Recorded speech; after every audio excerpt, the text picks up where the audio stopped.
बरनाला के सिविल अस्पताल में 16 करोड़ की लागत से बन रहा क्रिटिकल केयर यूनिट जल्द जनता को समर्पित किया जाएगा।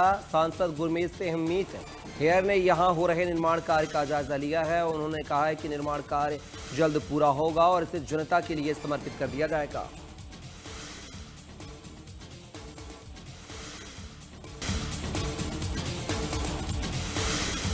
पंजाब कांग्रेस में जारी सियासी हलचल के बीच पार्टी नेता राजकुमार वेरका ने बगावत की खबरों को खारिज किया है।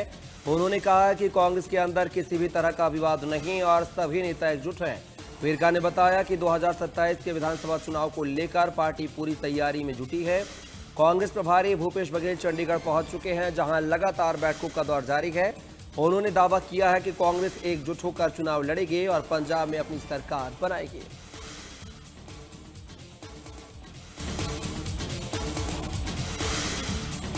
बठिंडा में विजिलेंस ब्यूरो ने बड़ी कार्रवाई करते हुए तलवंडी साबो पुलिस स्टेशन में तैनात एएसआई बलजीत सिंह को गिरफ्तार किया है।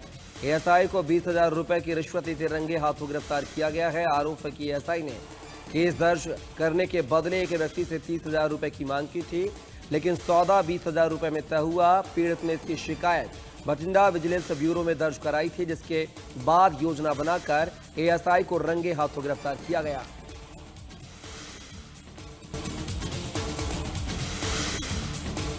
अमृतसर में काउंटर इंटेलिजेंस की टीम ने बड़ी कार्रवाई करते हुए नशा तस्करी के एक नेटवर्क का पर्दाफाश किया है।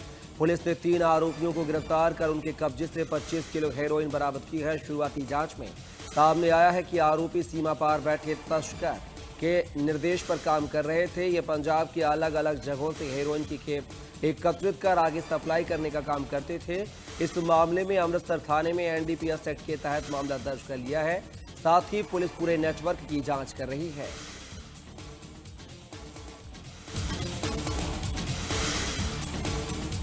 जालंधर कैंट स्थित केंद्रीय विद्यालय 3 के बाहर मंगलवार दोपहर एक दर्दनाक सड़क हादसे में 5वीं कक्षा की छात्रा पायल की मौत हो गई है। छात्रा अपनी सहेलियों के साथ स्कूल की छुट्टी के बाद बस का इंतजार कर रही थी।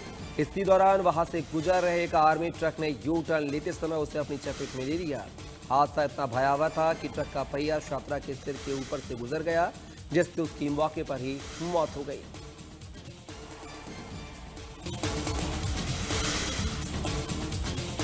हरियाणा सरकार प्राकृतिक खेती को बढ़ावा देने के लिए लगातार प्रयास कर रही है। इसी कड़ी में आज पंचकुला के सेक्टर 1 स्थित पीडब्ल्यूडी रेस्ट हाउस में प्राकृतिक खेती संवाद कार्यक्रम का आयोजन किया जाएगा। कार्यक्रम में हरियाणा के मुख्यमंत्री नायब सिंह सैनी और कृषि मंत्री श्याम सिंह राणा मुख्य अतिथि के रूप में शामिल होंगे।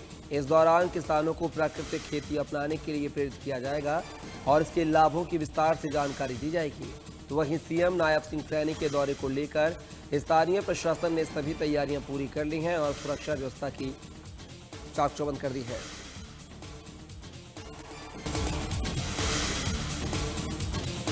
कुरुक्षेत्र के गांव आसमानपुर के पास सीआईएफ फर्स्ट टीम और एक अपराधी के बीच मुठभेड़ हो गई है।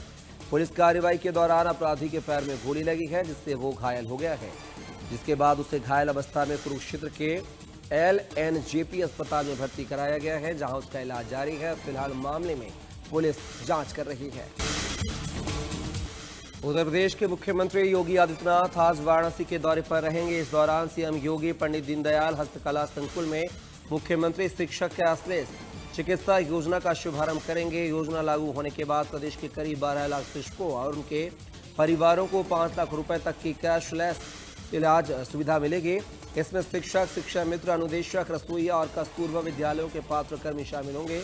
कार्यक्रम में 1 करोड़ 10 लाख बच्चों के अभिभावकों के खातों में यूनिफॉर्म, जूते, स्वेटर व स्टेशनरी के लिए 1200 रुपए डीबीटी से भेजे जाएंगे। इस दौरान सामाजिक सुरक्षा को लेकर एसबीआई के साथ समझौता और स्वच्छ हरित विद्यालयों के प्रधानाचार्यों का सम्मान भी किया जाएगा।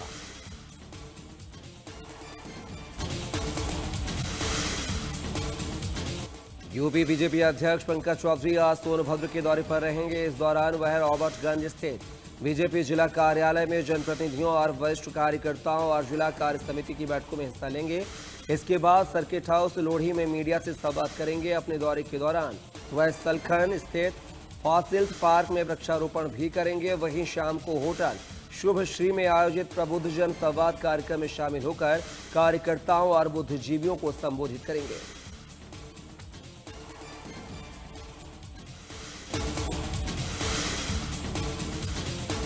अयोध्या के राम मंदिर चढ़ावा मामले में जांच तेज हो गई है। कोर्ट ने गिरफ्तार आरोपी लवकुश मिश्रा, अनुकल्प मिश्रा और करुणेश पांडे की 24 घंटे की पुलिस कस्टडी रिमांड मंजूर कर दी है।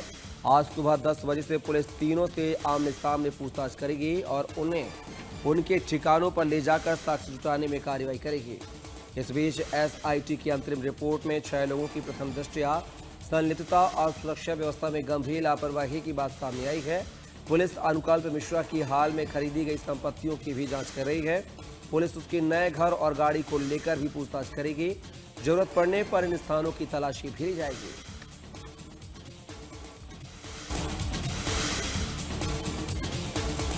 अयोध्या राम मंदिर चढ़ावा चोरी मामले में आरोपों से घिरे पूर्व महासचिव चंपत राय ने मंगलवार को श्री रामचरितमानस की चौपाई लिखकर अपनी चुप्पी तोड़ी है। उन्होंने अपने एक्स अकाउंट पर धैर्य, धर्म, मित्र और पत्नी इन चारों की वास्तविक परीक्षा विपत्ति यानी संकट के समय ही होती है। इसके अलावा चंपत राय ने राम भक्तों के नाम हाथ से लिखा एक लेटर भी जारी किया है, जिसमें उन्होंने एसआईटी की अंतिम रिपोर्ट आने के बाद ही अपने ऊपर लगाए गए सभी आरोपों को जवाब देने की बात की है। साथ ही उन्होंने लिखा है कि उन्हें अक्टूबर 1991 में संगठन ने अयोध्या भेजा था। मेरा करीब 45 सालों का सार्वजनिक जीवन खुली किताब की तरह है।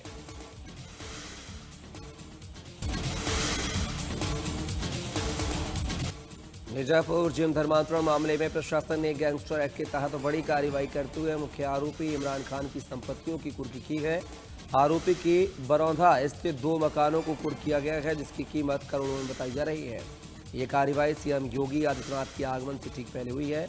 बता दें कि धर्मांतरण, यौन उत्पीड़न और ब्लैकमेलिंग के मामले में मुख्य आरोपी इमार समेत 10 आरोपी जेल में बंद हैं। तो वहीं जिला जज के यहां से आरोपियों की जमानत याचिका भी खारिज हो चुकी है।